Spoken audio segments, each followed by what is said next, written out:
your sense of connection can wax and wane. It's a part of us. It's a part of being human, and it's why we come to church on Sunday, to remind ourselves and be reminded that we are divine, that we are connected. So in times of this, like this, when we're feeling disconnected, it's important to come back, because the sense of connectedness is at the very heart of our faith tradition. It is at the very heart of unity principles. And there are many doorways. There are many doorways to coming back to connection. And the first doorway that I opened was prayer. And I wasn't ready for affirmation yet. I wasn't ready to say, I'm connected, I'm powerful, the Father and I are one. I wasn't ready yet. So I needed to go to a prayer of asking. And I simply said, God, bring me closer to you. Bring me closer to you. And as I began to say that every day, I noticed something shifting. And a new sensation, a new awareness was coming to me that I could feel right here, right in my heart space. I could feel like God was wrapping his arms around me. I could feel this warmth and this presence that I can't put into words. It was answered prayer. And the beautiful thing about that is, as I would go on my nightly walks, I could feel this presence. And I became aware, as I was looking up at the moon,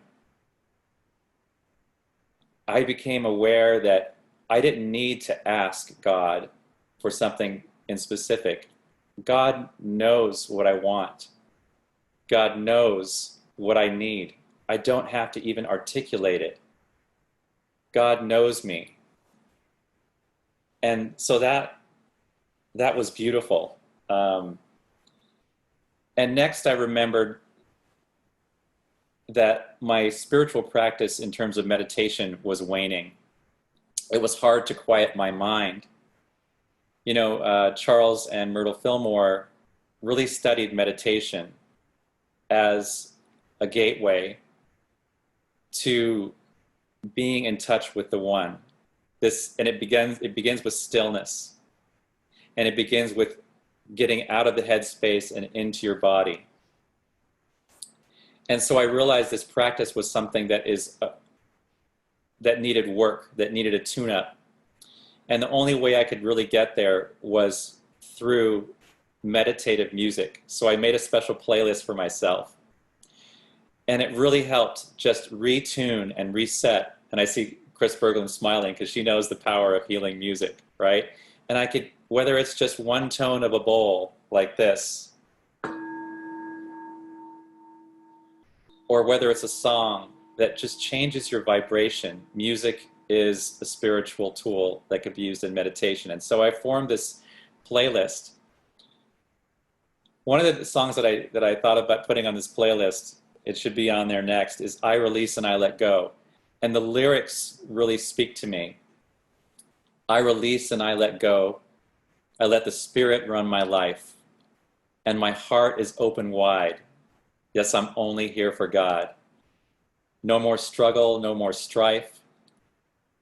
With my faith, I see the light. I am free in the Spirit. Yes, I'm only here for God. And that came to my mind as well, too, this week. And so I noticed in those lyrics, I release and I let go. What does that really say to me? It says to me one word. It says to me, trust. And I needed to reconnect with that trust this week. And you know, it's not that this thinking is new for me. The password to my computer has been trust, well, and some other digits and things, has been trust for years. Every computer I have, there's some variation of the word trust. But I felt this message, I heard this message on my walk, that I need a radical trust. And so what do I mean by radical trust? Of course, there is the trust that says, God has always had you. God has always taken care of you. God has brought us together, and God has put you in the place where you are right now. God has always guided you. But this radical trust is one that you feel in your bones viscerally. It is a trust beyond all logic and rationalizing. And I wanted so much to connect with that radical trust that was knocking on my door. I needed to open the door to radical trust. So I was thinking about, have I experienced radical trust in my life? Have you experienced radical trust in your life?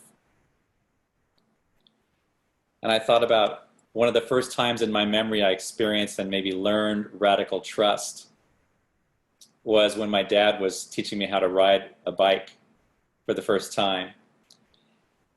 And I was scared. Of course, here's this tiny person on top of this big bike, afraid to fall off. But I trusted my dad. My dad, he had me. As long as he had me, everything was okay. And as the bike began to move faster and faster, I got a little nervous and I said, "You got me, Dad?" And he said, "I haven't been touching you for the last minute. You've been riding that bike on your own." And I was thrilled. I remember the feeling of being thrilled because I felt this new sense of I could trust the bicycle. I could trust myself. And I could trust this new law in the universe that I discovered, right? This law, I mean, I just felt connected to it. And that trust for me transferring from my dad to this trust that I felt viscerally was the beginning of this radical trust. It was a great example of it for me. And as adults, we begin to feel radical trust in big ways when it comes time to, you've heard the saying, leap and the net will appear. When was a time when you had to leap and trust that the net would appear? Anyone who has had a big life change, anyone who has been a mother or father, you're scared. There's no manual how to do it. You are leaping into this space of going back to your inner knowing, teaching for the first time, performing for the first time. These life changes put us in a space of radical trust, and sometimes it is just there. It appears, and it is. I remember when I had to take care of my mom after her stroke. She was in the hospital for 48 hours, and then within hours we had to make a decision whether to send her to a facility or to send her home. And we all knew that the choice was to send her home, and I knew that I had to become her full-time caregiver. So in the span of 24 hours, I had to get, or less than that, I left my house, I left my job, I went home and I grabbed as many things as I could, and I slept on her living room floor for every night for a year and a half. I took care of her, I dressed her, I fed her, I was responsible for her entirely. And there was this feeling of radical trust that I could and that I would. And I will never forget that. So I believe that trust needs to be practiced sometimes. And I believe that it can be folded into our spiritual practice, this trusting. Because isn't it easy sometimes to forget to trust? It was for me over the last few weeks, feeling that sense of connection waxing and waning. So in closing, I will say, when you feel your sense of disconnection arising in you, when you feel that distance and you want to be closer to God, begin with that prayer. Begin with any prayer of your choosing and ask again. And then move on into the silence, forming a meditation in whatever way works for you, and experiment with it. And finally, develop a radical trust reminder. It could be a mantra. I trust completely in this moment. I trust now, just as I trust the chair I'm sitting on. Whatever mantra you want to enliven into your life, bring that trust alive. So now let's go into a moment of prayer. I invite you to go within. Once again, breathing from the heart space. Feeling that connection of God, Spirit, source energy that is all in for you. It's all in for you. So you be all in for it. And feel yourself being filled with a love that is unconditional and a peace that goes beyond words. And now settling into a trust that is all about I release and I let go. I don't have to do this alone. Knowing that you're never alone. Knowing that you've never been alone. And knowing also and being aware of this spiritual family in this room right here.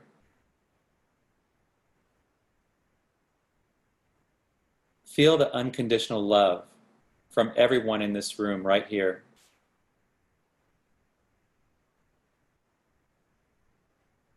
And return that unconditional love and send that love energy out to everyone in this room right here.